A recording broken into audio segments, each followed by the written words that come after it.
Mi amiga era una mentirosa profesional y no lo vi venir. Cuando tenía entre 13 y 14 años, tenía una amiga que me contaba todo tipo de historias raras. Algunas eran simples anécdotas sobre cómo había conseguido novios, lo cual no me importaba demasiado, pero otras eran mucho más serias. Una de las peores fue cuando le dijo a toda la escuela que una chica de nuestra clase, cuya familia estaba pasando por dificultades económicas, había robado en H&M. Lo contaba con tanta seguridad que todos lo creyeron. Pero lo más grave vino después. Un día afirmó que nuestro profesor de historia la había seguido hasta la práctica de voleibol y le había sacado fotos. Era una acusación terrible. Por suerte, el director no le creyó, porque si lo hubiera hecho, el profesor podría haber perdido su trabajo injustamente. Con el tiempo, descubrí que todo lo que esta chica decía era mentira. Había inventado cada historia, cada detalle, incluso su propia vida. Hasta el día de hoy, sigo sin entender cómo alguien tan joven podía hacer algo tan horrible. Le chocó el auto y se burló. Pero nunca imaginó lo que pasaría después. Un amigo de un amigo presenció una locura. Un hombre mayor y corpulento acababa de comprar un coche nuevo y lo dejó estacionado. De repente, una chica con un auto viejo y destartalado abrió su puerta con fuerza, golpeando su coche y dejando una gran abolladura.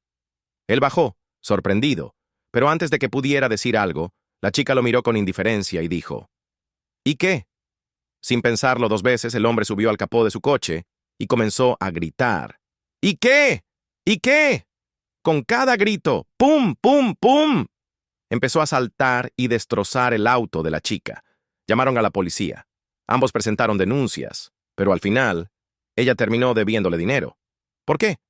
Porque la reparación de la abolladura costaba más que todo su auto. ¿Crees que se lo merecía? Mi hermana arruinó mi boda y ahora toda la familia me culpa. Siempre tuve una relación complicada con mi hermana mayor, pero jamás imaginé que llegaría al punto de arruinar el día más importante de mi vida.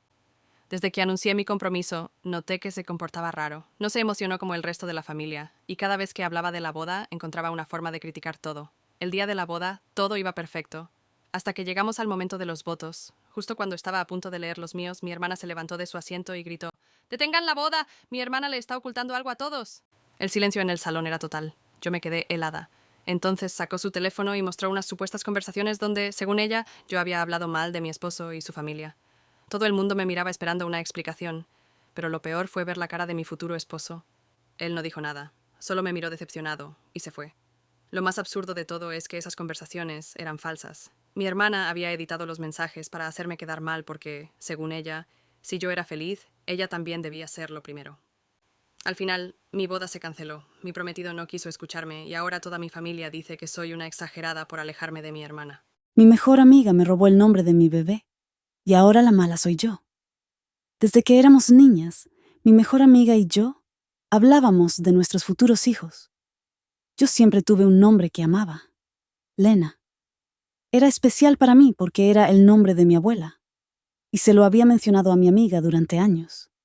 Pasaron los años, crecimos, y cuando me enteré de que estaba embarazada de una niña, me emocioné muchísimo. Le conté a mi mejor amiga, y ella pareció estar feliz por mí. Hasta unos meses después, cuando anunció su embarazo. Me alegré por ella, hasta que vi su publicación con el nombre de su bebé. Le puso Lena. Me quedé en shock. La llamé, pensando que era una broma, pero solo se rió y dijo: «Los nombres no tienen dueño. Además, a las dos nos gustaba, ¿no?» Me dio rabia. Sabía lo mucho que significaba ese nombre para mí, y ni siquiera me preguntó. Pero cuando hablé con mi familia, me dijeron que estaba exagerando, que igual podía llamar a mi hija Lena si quería. Pero, ¿cómo iba a hacerlo? Ahora parecería que yo la estaba copiando a ella. Al final, elegí otro nombre. Y siendo honesta, nuestra amistad nunca volvió a ser la misma. Lo peor es que ella sigue actuando como si no hubiera hecho nada malo. Mi compañero de trabajo me hizo quedar como una inútil y terminó arrepentido. Trabajo en una oficina donde siempre me esfuerzo al máximo, pero hay un compañero, Javier, que actúa como si fuera el jefe de todos. Desde que llegué me hacía sentir como si no supiera hacer nada. Si proponía una idea en una reunión, él hablaba encima de mí. Si terminaba un proyecto, él encontraba cualquier mínimo error para señalarlo. Pero lo peor fue cuando le confiaron a él la presentación de un proyecto en el que habíamos trabajado juntos. Yo había hecho el 80% del trabajo, pero cuando llegó el día de la presentación, él se paró frente a todos y habló como si hubiera hecho todo solo. Ni una sola vez mencionó mi nombre. Me hervía la sangre, pero me mantuve en silencio, porque sabía que su arrogancia lo iba a traicionar. Cuando terminó su discurso, mi jefe ni siquiera lo felicitó. En cambio, cruzó los brazos y le preguntó con tono serio: Javier, ¿puedes explicarnos con más detalle cómo resolviste la parte técnica del proyecto? Javier se congeló. Bueno, lo que hicimos fue... balbuceó mirando sus notas, pero no tenía nada preparado. El silencio en la sala se hizo eterno. La incomodidad en su rostro era evidente. Después de unos segundos, mi jefe suspiró y volteó a verme. Tú también trabajaste en esto, ¿cierto? ¿Podrías explicarlo tú? Me aclaré la garganta, me levanté con calma y comencé a explicar todo, desde la lógica del código hasta las soluciones que implementamos para optimizarlo. Lo hice con tanta seguridad que no quedó ninguna duda de quién había hecho el verdadero trabajo. Cuando terminé, mi jefe sonrió y dijo: Gracias, excelente explicación. Se nota que dominas el tema. Javier no podía mirarme a los ojos. Su plan de robarse el crédito se había desmoronado frente a todos. Después de esa reunión, nunca más intentó menospreciarme. Y lo mejor de todo, yo no tuve que hacer absolutamente nada para dejarlo en ridículo. Él lo hizo solo. Le llamó error a nuestra hija. Desde que quedé embarazada, noté que Daniel cambió. Antes hablábamos de nombres, de cómo sería nuestra vida con un bebé, pero cuando la prueba dio positivo, dejó de emocionarse. Pensé que estaba asustado. Tal vez necesitaba tiempo. Cuando nuestra hija nació, creí que todo cambiaría, que al verla, él sentiría ese amor inmediato del que todos hablan. Pero no fue así. Cuando la sostuvo por primera vez, la miró en silencio, y luego me vio a mí con una expresión extraña. Nunca debió pasar, susurró. Me quedé en shock. Pensé que lo había entendido mal, que estaba cansado. Pero con el tiempo, su actitud solo empeoró. No la cargaba, no la llamaba por su nombre, no la miraba con amor, hasta que una noche lo escuché murmurar algo mientras la tenía en brazos. Me acerqué, intentando no hacer ruido, y lo escuché claramente. Error. Me quedé helada. ¿Qué dijiste? Pregunté, con la garganta cerrada. Él se giró lentamente y me miró sin expresión. Eso es lo que fue. Un error. Sentí que el aire me faltaba. No dije nada. Solo lo observé, sosteniendo a nuestra hija como si fuera una carga. Esa noche, cuando él se durmió, tomé su teléfono.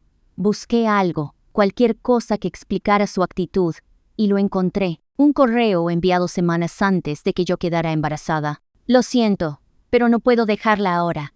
Ya es tarde. El destinatario, una mujer llamada Andrea, y su respuesta: se suponía que ibas a irte antes de que fuera tarde. Tarde. Sentí el estómago revuelto.